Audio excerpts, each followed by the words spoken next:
you for being here today. I hope you guys are doing well. Last time I took some pictures of you during class, remember, for a workshop that I'm doing. And today we're actually going to be doing a 360-degree video recording of what happens during class. Everything that you do in a small class, you can do in a big class.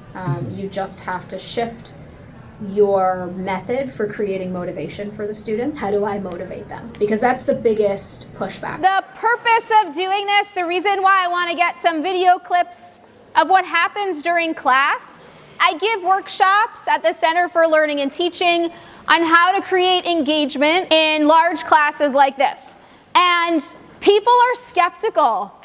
People are skeptical. They don't always totally believe what I'm telling them. They don't always believe me that you guys actually work on the stuff you're supposed to work on during class. When I talk to other instructors who aren't using active styles of teaching, they are very skeptical of how can you possibly get a whole class of 400 students to work on the problem you've given them. You are engaged with the material and you are talking to each other about the right answers to questions. And so I want to actually be able to show what goes on in this class. What we do here is pretty unique and I'm really proud of it.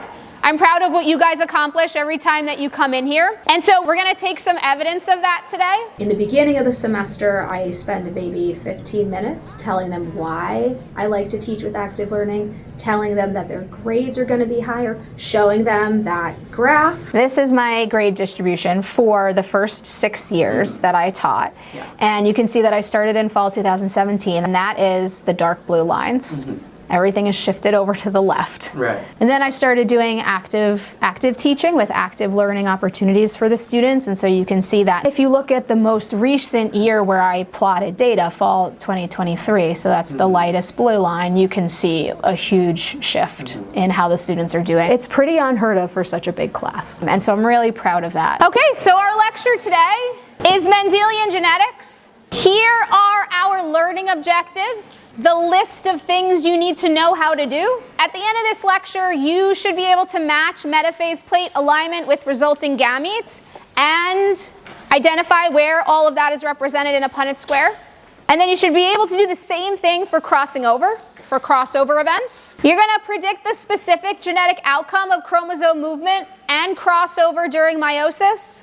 And you're going to identify the pattern of inheritance of genes on different chromosomes, gene far apart on the same chromosome, genes linked on the same chromosome, and genes that are on sex chromosomes. And we're also talking about Punnett squares. And the reason for that is because Punnett squares represent what happens during meiosis. They're not this kind of like magical tool that you learn how to use that just works because it works. Punnett squares work for a specific reason, and that's the reason that we're going to explore today. And that's what I'm most interested in you being able to master by the end of this unit. I'm not so interested in you being able to do a Punnett square. I am much more interested in you actually being able to demonstrate why Punnett squares work, because Punnett squares represent what's happening during meiosis. So lecture today is called Mendelian genetics, but we're not actually going to talk about Mendel and his pea plants, because you know what? Mendel didn't know anything about chromosomes. So we're actually going to take the lens of meiosis to explore genetics. For something like Mendelian genetics, I've made 2 big overhauls. I used to teach it the traditional way through Mendel's lens. Right. But the problem with Mendel's lens is he did not know anything about chromosomes. Yeah. So when you learn Mendelian genetics through the lens of Mendel, you do not understand that Mendelian genetics is a reflection of meiosis. Mm-hmm. As I was working with students one-on-one in office hours and seeing how they've really thought about these topics in a discrete way, I realized, no, this actually needs to be taught at the same time congruently. And so I made that one big overhaul to teach it congruently with meiosis. All right, so we're going to start with 2 genes on 2 different chromosomes. Okay? We've got a gene for earlobe attachment on chromosome 1, and there's a dominant copy of that allele and a recessive copy of that allele. If you don't know yet, or if you haven't encountered it yet, I should say, dominant means that if you have one copy of that allele, it will give that particular trait. So here, if you have the dominant allele for earlobe attachment, you only need one copy of it to show detached earlobes, to have detached earlobes. Whereas recessive, you need to have 2 copies to get that trait. Okay, so we've got the gene for earlobe attachment is on chromosome 1. Our dominant allele is detached. We're representing that with a capital F. Our recessive allele is attached. We're representing that with a lowercase f. And then we've got another gene on another chromosome. Our second gene we're dealing with is the gene for tongue rolling, and that's on chromosome 2. Our dominant allele is represented by the uppercase A, that's can roll. And our recessive allele with the lowercase a, that's cannot roll. And we've got 2 people. We've got Jim and Nellie. And I've shown you what their chromosomes look like. So Jim has 1 copy of the dominant and 1 copy of the recessive allele for both of these genes. And what I've done is I've put the genes on the chromosomes. So you guys already know all about chromosomes. You know what chromosomes do during meiosis. The only thing we're adding on here now is we're putting our genes on the chromosomes themselves so that we can track them. Because if you can track chromosome movement during meiosis, then you can predict the outcome, the genetic outcome of meiosis. Okay, so Jim has 1 copy of dominant and 1 copy of recessive for both genes. When you have 1 dominant and 1 recessive, the term that describes that is heterozygote. He's a heterozygote for both genes. That means you've got 1 dominant and 1 recessive copy. And Nellie, his mate, has a different genotype. She only has recessive alleles for both genes. When you only have recessive alleles, that's called homozygous recessive. And so that means that she has attached earlobes and can't roll her tongue, right? She's showing the recessive traits because she has 2 copies of each recessive allele for both genes. Okay, and Jim and Nellie want to know the possible phenotypes of their offspring. Phenotype is the trait. They want to know what are the chances that their offspring will have attached earlobes? What are the chances that their offspring will be able to roll their tongue? So we're going to make some predictions based on what we know about how chromosomes move during meiosis. So the very first thing we need to do is a little bit of a reminder, right? If we're starting with a diploid cell, how many copies of each unique chromosome are there? Which means how many alleles per gene are there. Once meiosis happens to produce haploid gametes, which are egg and sperm, then how many copies of each unique chromosome do we have, and how many alleles per gene do we have once meiosis has happened. Okay, so you can work on that.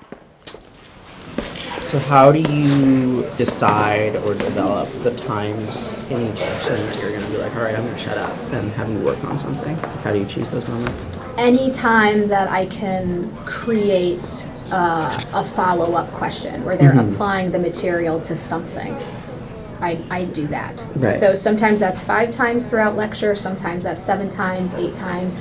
And it took practice to identify those places where I could fit in a question. And now it's more second nature. Whereas if I'm developing some new content, like I know immediately, like instead of writing this thing out, how can I get them to figure it out on their own based on what we've already given them so far? It's like gene is like, let's say gene is hair color, allele would be like brown. Yeah, I think since it was 2.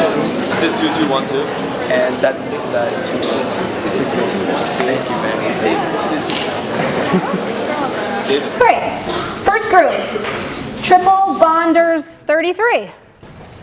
Over here, great. I don't want to call on individual students, so the only other way to do that is a group name. Do they ever try to troll you, like get you to say something stupid? Yes, they do. Yes, they do. And I love it. Like, I think, like, it's great. It adds levity. Like, I don't think we need to be scared of that stuff. Okay, so in a diploid cell, how many copies of each unique chromosome do we have? We said 2. Good. 2.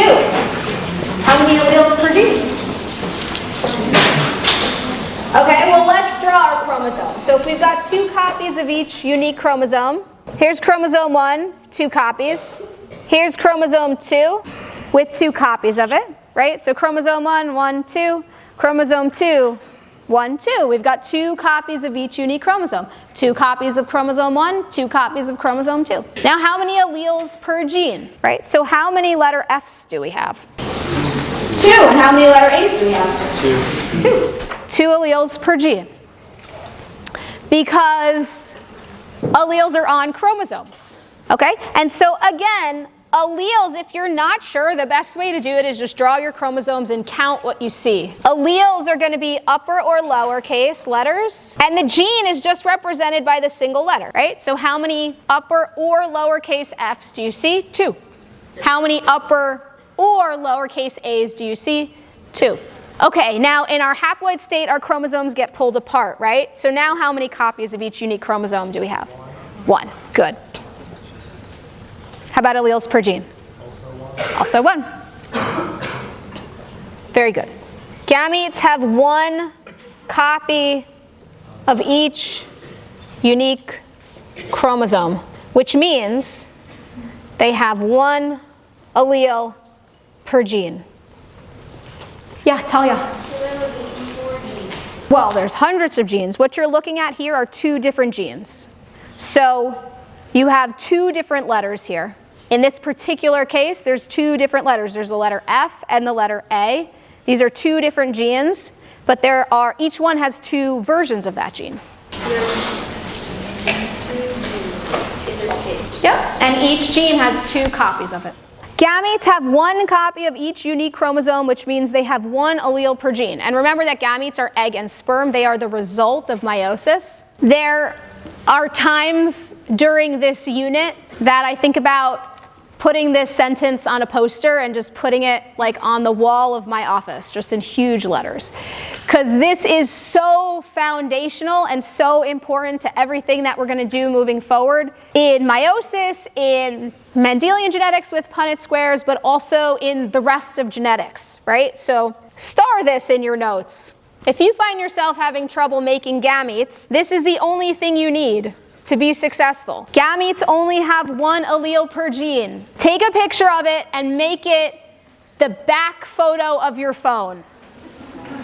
And just look at it over and over and over again. I know where they get tripped up because when they come to my office hours and I have them just try to get started on a problem, the fact that they don't realize that gametes have 1 allele per gene means that they can't do anything in the problem. And so I recognize it as I'm working with students really more one-on-one than in class.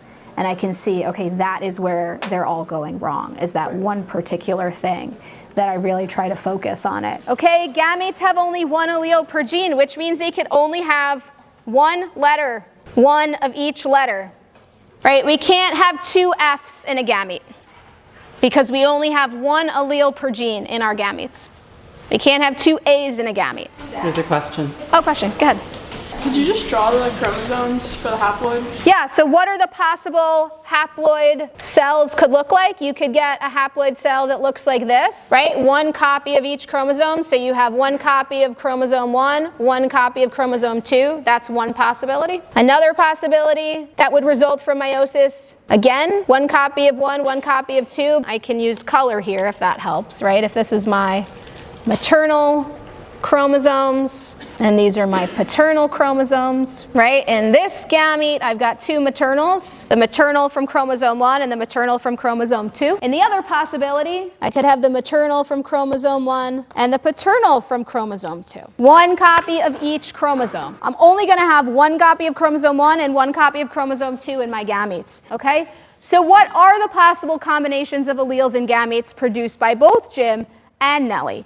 We actually got it started here in answering that question, but what are the rest of them?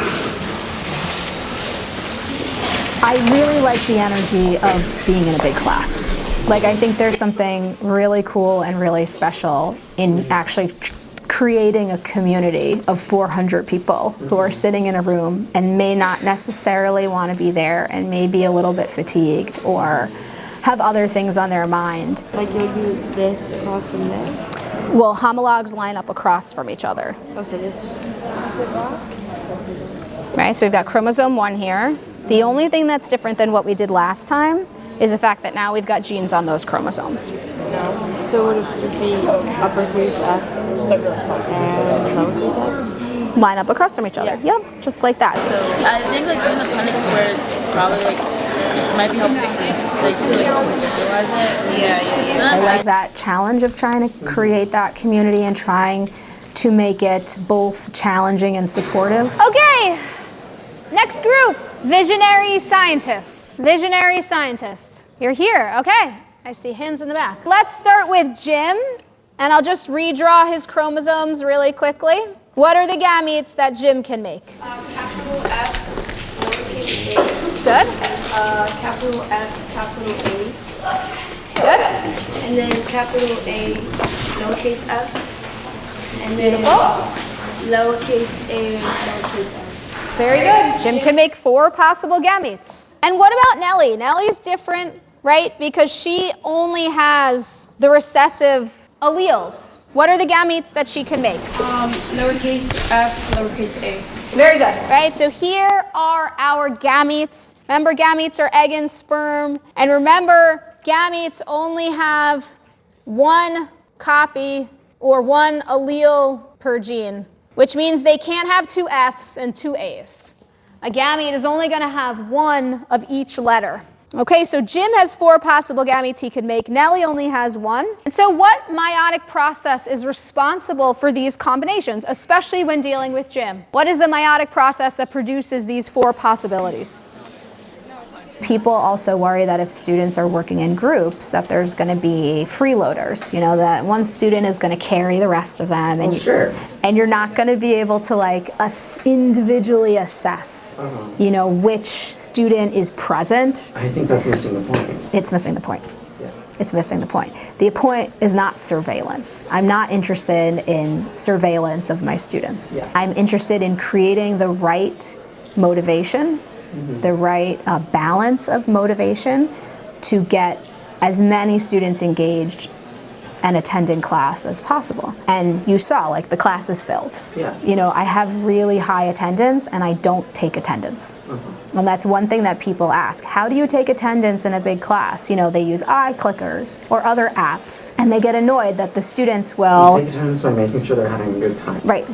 By making sure it feels worthwhile. Yeah. If the class feels worthwhile and they feel like, oh, I'm going to be doing stuff in class today, I need to be there because I'm going to miss stuff, they will come. Right. Even if it's, even if they're not happy about coming initially. Yeah. If it feels like their time is being used wisely and they're not just listening, then they're going to come. And then you don't even have to worry about doing the work of taking attendance. All right, next group.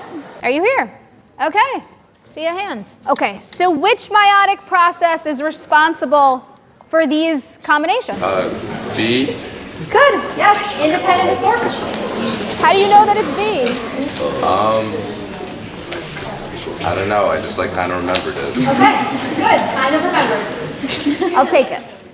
Independent assortment deals with genes on different chromosomes. That's how you know. Independent assortment refers to how genes on different chromosomes get recombined. Crossing over is about genes on the same chromosome. So the answer could not be crossing over here because these 2 genes are on different chromosomes. So this must be independent assortment, right? Independent assortment refers to how genes on different chromosomes get recombined, okay?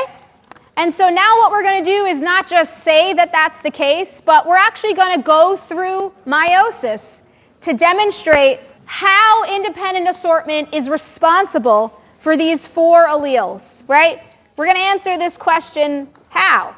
How is it that independent assortment is responsible for these 4 alleles? This is what I want you to be able to walk out of this class knowing, right? You can learn Punnett squares anywhere, but being able to actually understand and describe why Punnett squares work and what is actually happening in meiosis, how chromosomes move during meiosis, is a much deeper understanding of the foundation of genetics. And so that's why we're going to go through this now. I got it set up for you, right? Here's our diploid cell. Here's replication. Now, what are the 2 possible ways that these 2 chromosomes that have been replicated, what are the 2 possible ways that these chromosomes can line up at the metaphase plate? Okay? And if you're having trouble with this, go back to our drawing of meiosis, right? You're doing this. The only difference is now we have genes on the chromosome, okay? I want you to tell me, again, what are the 2 possible metaphase plate alignments, and then once you've done that, go to the next slide and finish meiosis. Tell me what the outcome of those metaphase plate alignments will be. Crossing over is physically like you're exchanging genetic material, and that would be between. Oh yeah, that's what I was actually. I was just close. Oh, did you? Yeah, I did. Yes, I did. This is why. So there's a very interesting study that compared perception of learning to actual learning in students in an active class and a passive class. And the experiment was very well controlled. There was 2 instructors that flipped which topic they did active in and which topic they taught passively in. It's like before they're lined up at the plate, they're like moving, right? They're moving around, and then they like bump into each other. Okay. And what we found is that students in a passive lecture thought they learned more. Their perception of learning was higher, but their test of learning was lower. They scored lower. Wait, so it doesn't matter based on. I think it just matters based on learning. So like the like types always just have to be like opposite to each other? I feel like the same colors are then diagonal from each other. Yeah. Whereas students in an active learning class, their perception of how much they learned was lower because they were dealing with the cognitive difficulty of wrangling with the material, and that is uncomfortable. They could see their misunderstandings, they could see their gaps in knowledge right away, which is the process of learning. So their perception of their learning was lower, but their test of actual learning was higher. I think that is what we learned. Yeah. Yeah, because like when they split apart, they have to. Yeah, you're right. So that's the only thing that's. I'm going to call on a group. So we're going to start right here. We've got Jim's chromosome here, and I want you to tell me what is one possible way these chromosomes can line up at the metaphase plate. Would somebody like to volunteer? Take their point now. Okay, all the way in the back. You could put capital F on the left, capital or lowercase f on the right, and then lowercase a on the left under that, and capital A to the right. You remember chromosome 1 has to line up opposite chromosome 1, and chromosome 2 has to line up opposite chromosome 2, but our maternals and paternals don't have to line up necessarily on the same side of the plate, right? So if we do a little bit of coloring to show maternal and paternal homologs, that's one possibility. Very good. In this possibility, our maternals and paternals are not on the same side of each other. Can you give me the other possibility? Yeah. Lowercase f, and then under that capital A, lowercase a. Or we could have a situation where the maternals line up on the same side as the paternals. These are our 2 possibilities, okay? And the really important part to this is that there's an equal chance of either of these metaphase plate lineups happening. There's an equal chance of either of these happening, right? And this is independent assortment. So if our cell splits in half now, we end up with cells that look like this, that result from meiosis 1, and then the gametes look like this, right? So if this metaphase plate lineup happens, we end up with these gametes. But if the other metaphase plate lineup happens, we end up with these gametes.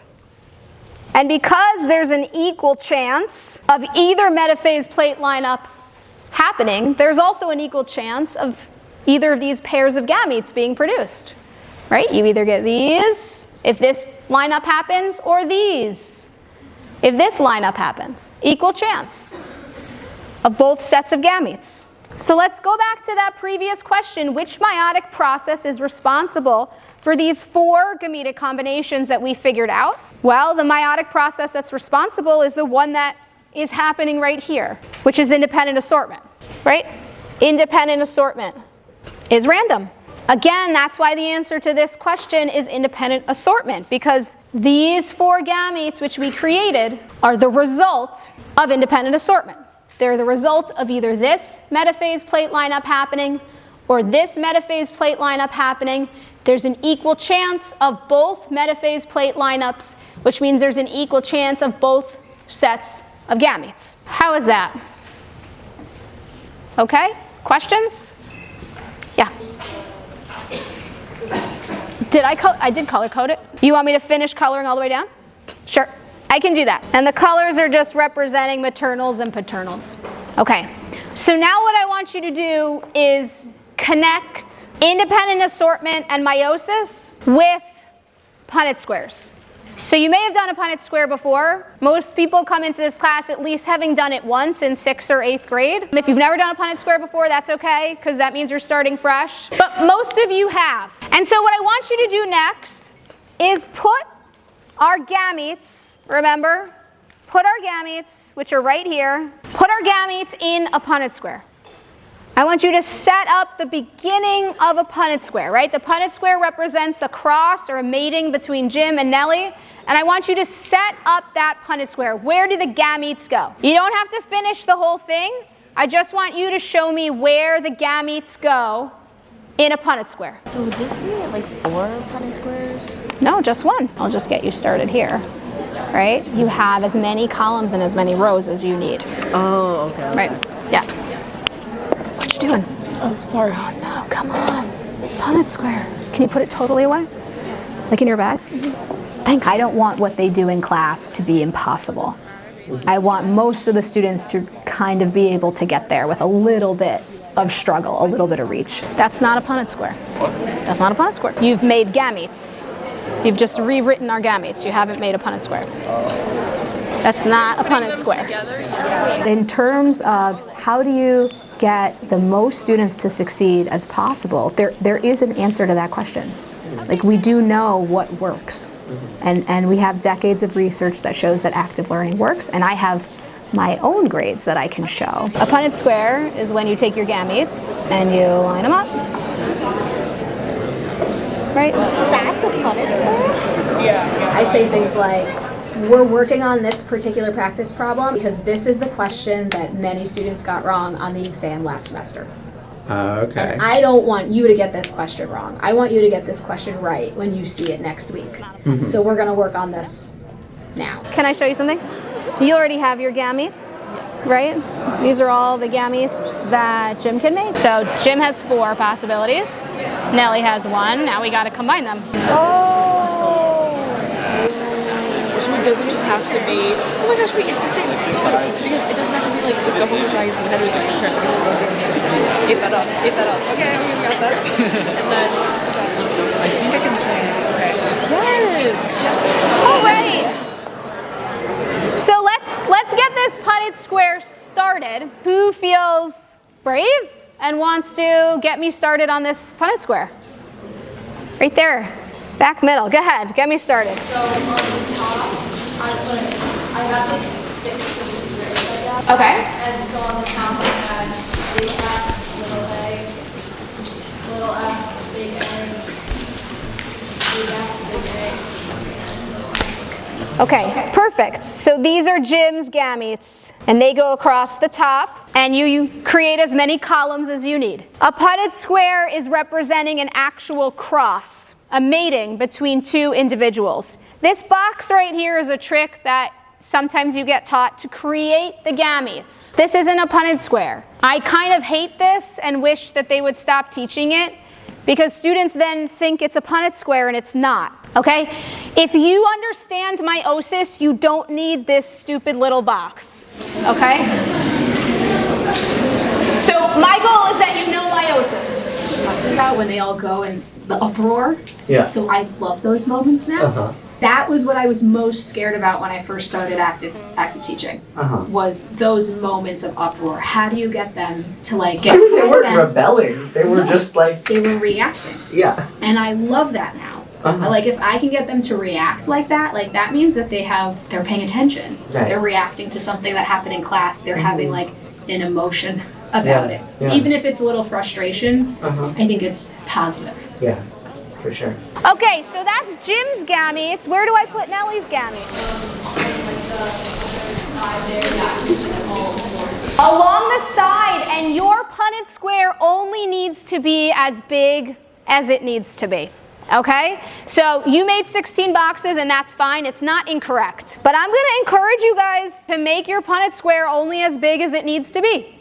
Nellie can only make one kind of gamete because she's homozygous recessive for both genes, right? She doesn't have any other alleles to work with. So this is how you set up a Punnett square. The inside of the Punnett square represents the offspring, right? So the next thing you're going to do is fill in the inside of the Punnett square. What will be the genotypes of the offspring, okay? And that's what you're going to do next.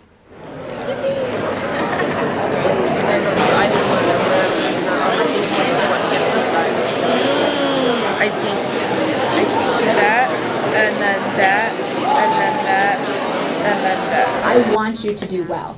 I say that constantly throughout the semester. Yeah. I want you to do well. I'm having you work on these questions because I want you to do well. Is it like this, like FA? If I can make them laugh, then I'm like, okay, everyone's happy. Like, we're happy, we're safe, we're comfortable, you know, we can laugh at ourselves, and that creates, I think, a positive learning environment that I think really, really helps them. Okay, so before we do the inside of this Punnett square, I want to point out again that this Punnett square, right, our gametes up here, what this Punnett square is representing is the fact that independent assortment is random. There are two metaphase plate lineups that could happen, and there's an equal chance of each. This Punnett square right here is representing independent assortment. That's why it works. If these genes weren't on different chromosomes, the Punnett square might not work. Punnett squares don't work for every genetic possibility. It only works for two, actually. And the first one is when our genes are on different chromosomes and we're dealing with independent assortment. Okay, a group, please. Volunteer? Yeah. Go ahead, right there. B, uppercase F, lowercase f. Lowercase a, lowercase a. Good. Then lowercase f, capital A, lowercase a. Good. Capital F, lowercase f, uppercase A, lowercase a. And then lowercase everything f, f, a, a. Good. This is what the inside of our Punnett square is going to look like. These are the genotypes of the offspring. So this is the chance of having these particular types of offspring, right? Again, our Punnett square is representing what's happening in meiosis. And it works only because we're dealing with a random process such as independent assortment. Okay, I need the last three groups that answered questions to come up so I can get you credit for your group, and we'll finish this next time.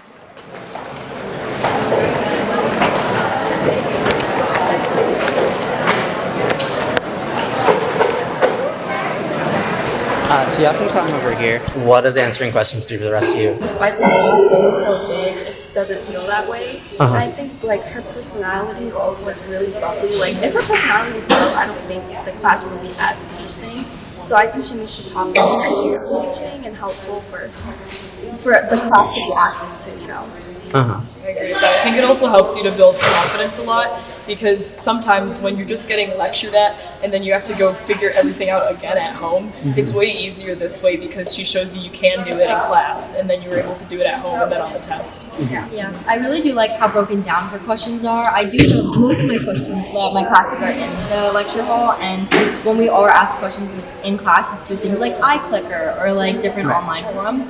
But this class specifically, I feel like really engages me because it starts off small instead of like a big question that I need to figure out all by myself. So it really helps me learn the concepts. It really does help teamwork goals just to like go through it, like individually compare what's right, what's wrong.